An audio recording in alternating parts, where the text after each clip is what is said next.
क्या हुआ था वहाँ पर और कैसे आप लोग अटैक पे आए थे? और वीएचपी से मैंने बात की थी जब उनके नेशनल स्पोक्स पर्सन से, वो बोल रहे थे कि प्री प्लान कॉन्स्पिरेसी थी। तो ये कैसे हुआ, क्या हुआ, आप बताना चाहिए। मैम ये प्री प्लान इसलिए थी क्योंकि जब हम लोग मंदिर पहुँचे इन लोगों ने हमारा इंतज़ार करा। पहले सारे हिंदुओं का इंतज़ार करा नंगल मंदिर के पास आने के लिए। जब हम लोग आगे, जब इन्होंने देखा कि अब गाड़ियों की संख्या कम होने लगी, फिर इन्होंने इंतज़ार करा कि इसमें से कुछ हिंदू जो है फिरोजपुर झिरका की तरफ निकल जाए ताकि ये बट जाए। जब कुछ हिंदू फिरोजपुर झिरका की तरफ चले गए और जो बच्चे कुछ थे जब वो लोग झिरका की तरफ जाने लगे तो ठीक 1 बजे इन लोगों ने गाड़ियों को फायरिंग और पथराव करना शुरू कर दिया। फिर हमें फ़ोन आता, हम लोग उस समय मंदिर में दर्शन करके निकल ही रहे थे फिरोजपुर झिरका जाने के लिए। फिर उस समय हमारे पास फ़ोन आता है कि यहाँ पर पथराव हो चुका है। जब हम लोग वहाँ पर गए तो हमारे ही गुड़गांव की गाड़ी थी, उसमें सबसे पहले शीशे पे फायरिंग हुई थी, पथराव हुआ था और हमारे भाई घायल हुए पड़े थे। वहाँ पर जब हम उन लोगों को संभालने लगे, इतने में हम लोग संभाल रहे थे, इतने में गली में से कम 50 से 60 लोग पत्थर लेकर और पत्थर ही मारने लग गए। और हम लोग जवाबी कार्रवाई में कुछ भी नहीं करता क्योंकि हम लोग खाली आते हैं। वो सिर्फ पत्थर, हम सिर्फ अपना बचाव करते रहे और कुछ नहीं कर पाए। पथराव से बचने के बाद जब हम पीछे हटे तो फिर फायरिंग हुई दबाकर।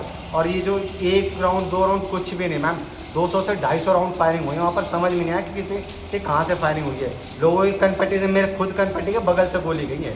समझ में नहीं आया कि कहाँ से। हमारे पास चलो इनके पास ढाल तो थी, घर तो थे छुपने के लिए कि पत्थर मार के दीवार पे। हम लोग खुले मैदान में थे, एकदम ओपन टारगेट थे हम लोग। ये चाहते तो हम लोगों को बुरी तरह से मार सकते थे और मारा भी है।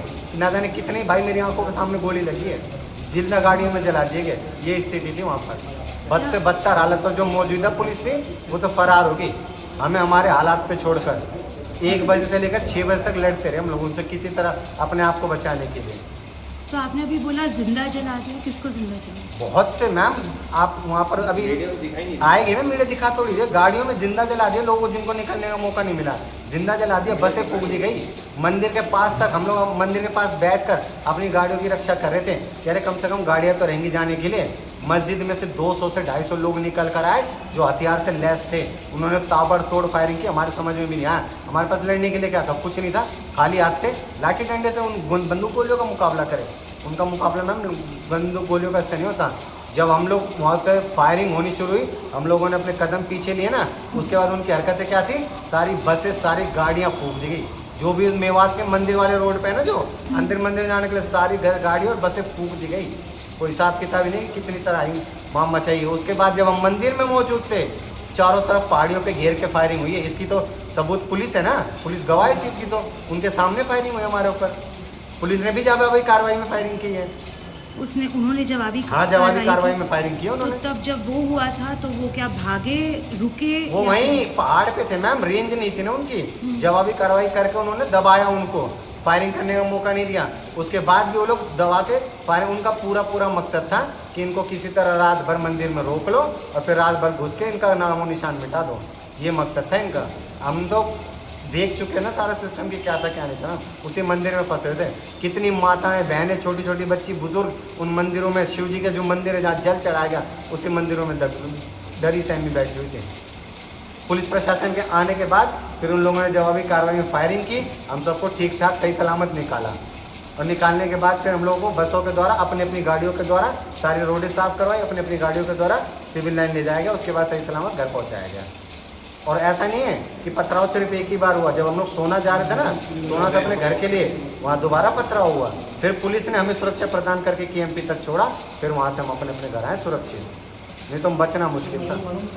तो आप लोग को कोई भी ऐसी सूचना थी कि ये प्री प्लानिंग हो रही है? क्योंकि सोशल मीडिया पे, फेसबुक पे तो बहुत सारे ऐसे पोस्ट है कि यहाँ आएंगे तो इनको जला देंगे, तोड़ देंगे।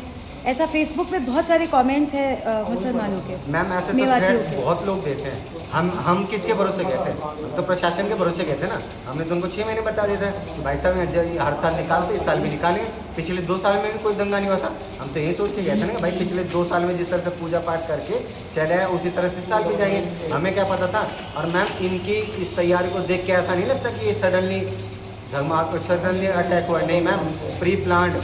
16 साल के बच्चे घुटने पे बैठ के फायरिंग कर रहे थे। घुटने पे इन आंखों से देखा 16 साल के बच्चे फायर मारते थे। तो आप सोशल वर्क करते हैं, VHP के पार्ट हैं, आप क्या करते हैं और आपको क्या लगता है कि जैसे अभी हमारी बात हो रही थी, आप लोग मुझे बोल रहे थे कि आप लोग सुरक्षित हैं भी और नहीं भी। जब सुरक्षित हैं तो भी आप सुरक्षित नहीं हैं। तो ऐसा आप क्या काम करते हैं, आप सोशल वर्क में अपना क्या काम करते हैं कि जिस वजह से आपको इतनी कठिनाइयों का सामना करना पड़ता है? मैम सोशल वर्क में बहुत सारी चीज़ों मतलब बहुत सारे काम करते हैं हिंदुओं के प्रति। लव जिहाद को रोकने का काम करते हैं। किसी भी परिवार से अगर हमें संपर्क आता है कि उनकी लड़की किसी के लव जिहाद के उसमें फंस गई तो हम लव जिहाद को रोकने का काम करते हैं। गौरक्षाएँ करते हैं।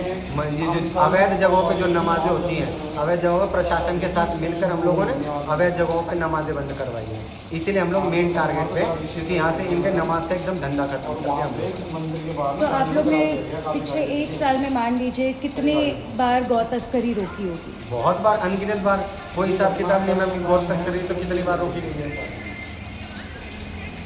तो अब आपको क्या लगता है कि क्या कार्रवाई होनी चाहिए? क्या आपके सामने कोई गिरफ्तारी हुई, कोई एफआईआर हुआ, आपके पास कोई सूचना है? मैम हमारे सामने ना कोई गिरफ्तारी हुई, ना कोई एफआईआर, कुछ नहीं हुई। हाँ बस हमें प्रशासन ने सुरक्षित निकाला, उसका प्रशासन ने क्या कार्रवाई की क्या नहीं की नहीं पता। और अब ये प्रशासन के ऊपर ही है कि वो किस तरह की कार्रवाई करते हैं, किस तरह की नहीं करते हैं।